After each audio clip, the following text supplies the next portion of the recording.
अभिनव ने गीता ज्ञान के जरिए अपने फादर ब्रिजभूषण जी उर्फ पंडित जी की लेगेसी को आगे बढ़ाने की जिम्मेदारी ली है और अब तक उसने इस जिम्मेदारी को बखूबी निभाया भी है।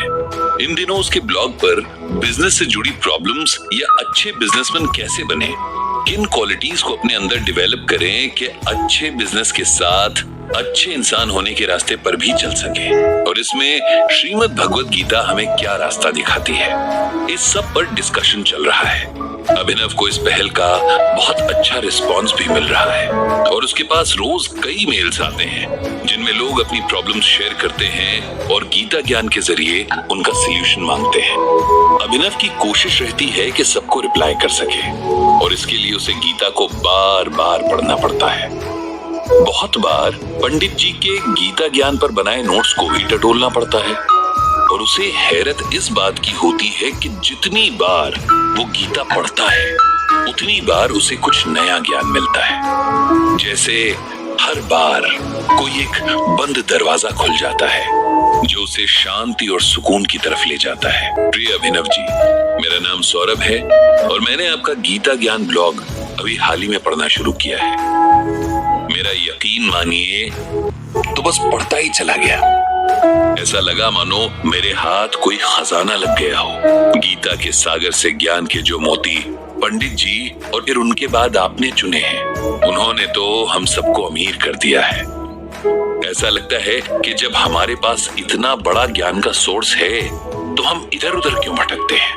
आज इसी रियलाइजेशन के बाद मैं आपको ये मेल लिख रहा हूँ और उम्मीद करता हूँ कि आप मेरी सिचुएशन में गीता ज्ञान से ऐसा कुछ न कुछ जरूर बताएंगे कि मैं अपनी प्रॉब्लम को सॉल्व कर सकूं और भगवान श्री कृष्ण के बताए रास्ते पर चल सकूं। सौरभ ने आगे लिखा था, मैं अपने पेरेंट्स का इकलौता बेटा हूँ। मेरे पापा ने अपनी जिंदगी में बहुत मेहनत की थी, एक तरह से जीरो से शुरुआत की और बहुत कुछ अचीव किया।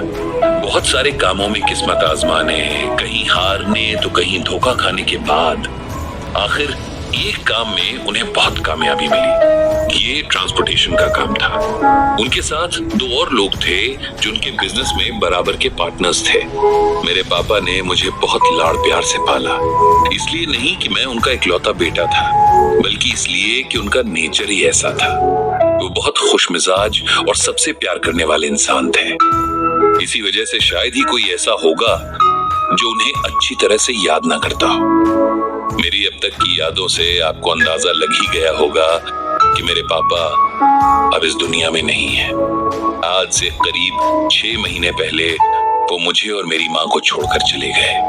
मेरे पापा ने मुझ पर कभी भी अपनी कोई ख्वाहिश नहीं थोपी, न ही किसी तरह का कोई प्रेशर बनाया। मुझे कभी भी उनके बिजनेस में कोई खास इंटरेस्ट रहा नहीं, लेकिन कहीं ना कहीं मैं ये भी जानता था कि उनके बाद मुझे उनके बिजनेस में उतरना पड़ेगा। जब तक वो थे उन्होंने मुझे कह रखा था कि मैं अपनी लाइफ को एंजॉय करूं, पढ़ूं और घूमूं फिरूं, क्योंकि एक बार काम में जुट गए तो इस सब के लिए वक्त ही नहीं मिलेगा। उन्हें कहां पता था कि उनका वक्त इतनी जल्दी खत्म हो जाएगा और वो सीने का दर्द जिसे वो एसिडिटी कहकर टाल दिया करते थे, एक दिन मेजर हार्ट अटैक बनकर उनकी जान ले लेगा। उनके जाने के बाद काफी टाइम तो मुझे खुद को और अपनी माँ को संभालने में लगा। इस दौरान उनके दोनों बिजनेस पार्टनर्स, जिन्हें मैं अंकल कहकर पुकारता हूँ, हमारे घर आते रहे। दुख की घड़ी में अपनेपन का फर्ज निभाते रहे। करीब 2 महीने बाद जब मैं और मेरी माँ थोड़ा नॉर्मल हुए तो मैंने माँ के कहने पर अपने ऑफिस जाना शुरू कर दिया। अभी तक तो मैं वहाँ कभी कभार किसी काम से चला जाया करता था, लेकिन अब मैं वहाँ उस बिजनेस के एक ओनर की तरह जा रहा था। पापा के दोनों पार्टनर्स जो अब तक मेरे लिए उनके दोस्त थे, अब मेरे बिजनेस पार्टनर्स थे। उन दोनों ने ही मेरा अच्छे से वेलकम किया और मुझे पापा के बारे में बहुत सारी अच्छी बातें बताई।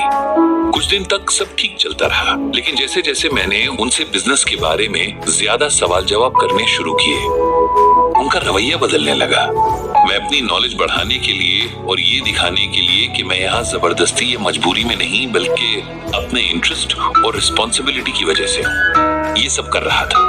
लेकिन उन लोगों को मेरा इस तरह सवाल पूछना, डिटेल्स मांगना और क्रॉस चेक करना पसंद नहीं आ रहा था। शुरू में उन्होंने इन बातों पर मुझे खुलकर कुछ नहीं कहा, लेकिन लेकिन धीरे धीरे उनके बर्ताव में सब दिखने लगा।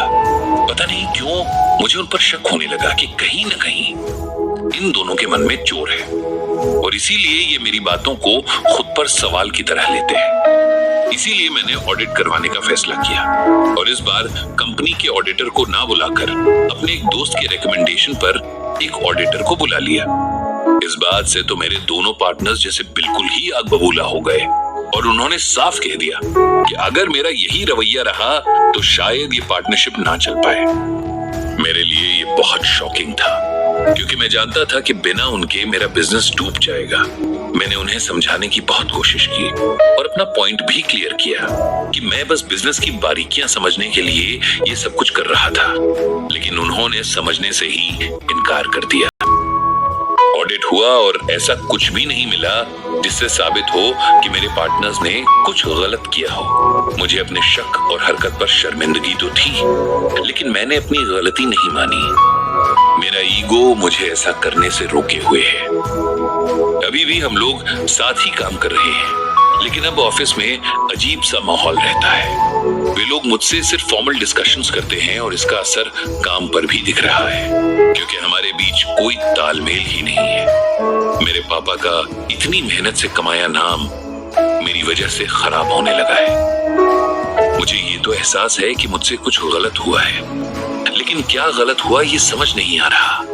अगर आप मेरी सिचुएशन को समझकर श्रीमद् भगवत गीता से इसका सलूशन निकाल सके तो मुझे बहुत हेल्प मिलेगी। अभिनव ने मेल पढ़ा और बहुत सोच विचार के बाद सौरभ को जवाब लिखा।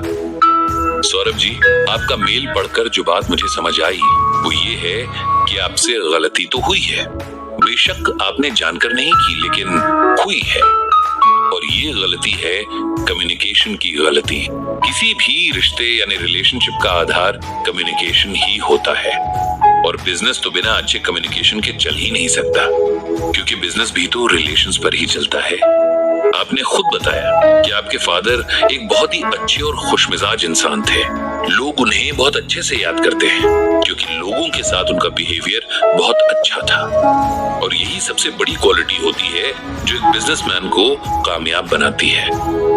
आपके पार्टनर्स को आपके सवालों से कोई प्रॉब्लम नहीं थी, आपके सवाल पूछने के तरीके से थी। अगर आप यही सब थोड़ा प्यार और रिस्पेक्ट से उनसे कहते, अपनी सीखने और समझने की इच्छा जताते, तो वे लोग आपको बहुत अच्छे से सब बताते। लेकिन आपके तरीके ने उन्हें इनसिक्योर फील करवाया है और जिस वजह से आप लोगों का रिलेशनशिप खराब हो गया, जिसका असर बिजनेस पर तो पड़ना ही था। अच्छा कम्युनिकेशन यानी अपनी बात को इस तरह से रखना कि आप जो कहना चाहते हैं वही सामने वाले को समझ आए, ये एक आर्ट है जिसे सीखना सबके लिए बहुत जरूरी है और बिजनेस में तो ये सबसे ज्यादा इंपॉर्टेंट है। किसी को बिना हर्ट किए कड़वी और सच्ची बातें कैसे कहनी है, जिसे ये आ गया समझिए वो एक कामयाब बिजनेसमैन बन गया। कम्युनिकेशन की इंपॉर्टेंस पर ही गीता में भगवान श्री कृष्ण कहते हैं कि अनुद्वेगकरम वाक्यम सत्यम प्रियहितम च यत् स्वाध्यायाभ्यसनम चैव वांगमयम तप उच्यते। भगवान कहते हैं कि उद्वेग न पैदा करने वाला, सत्य, प्रिय, हितकारक भाषण तथा स्वाध्याय और अभ्यास करना, ये वाणी संबंधी तप कहे जाते हैं। इसका सिंपल वर्ड्स में ये मतलब है कि किसी को अपनी बातों से हर्ट न करते हुए, सच बोलते हुए भी मीठा बोलना, क्योंकि ज्यादातर लोग सच को बहुत हार्श वर्ड्स में कहते हैं। दूसरों का भला करने वाली बातें कहना और इस सब की प्रैक्टिस करते रहना, ये एक तरह से हमारी वाणी की तपस्या है। जिसने ये तपस्या कर ली उसके लिए बहुत कुछ आसान हो जाता है। आपने भी अपने कम्युनिकेशन पर ध्यान देना होगा और ईगो छोड़कर अपने पार्टनर से अच्छे रिलेशन डेवलप करने होंगे, क्योंकि आज के दौर में लॉयल लोगों का साथ बहुत मुश्किल से मिलता है। मैं भगवान श्री कृष्ण से प्रार्थना करूंगा कि आपको ये सब करने की शक्ति और समझ मिले। इतना लिखकर अभिनव ने सौरभ को मेल भेज दिया। बिजनेस को सक्सेसफुल बनाने के लिए तीसरी जरूरी चीज है समय।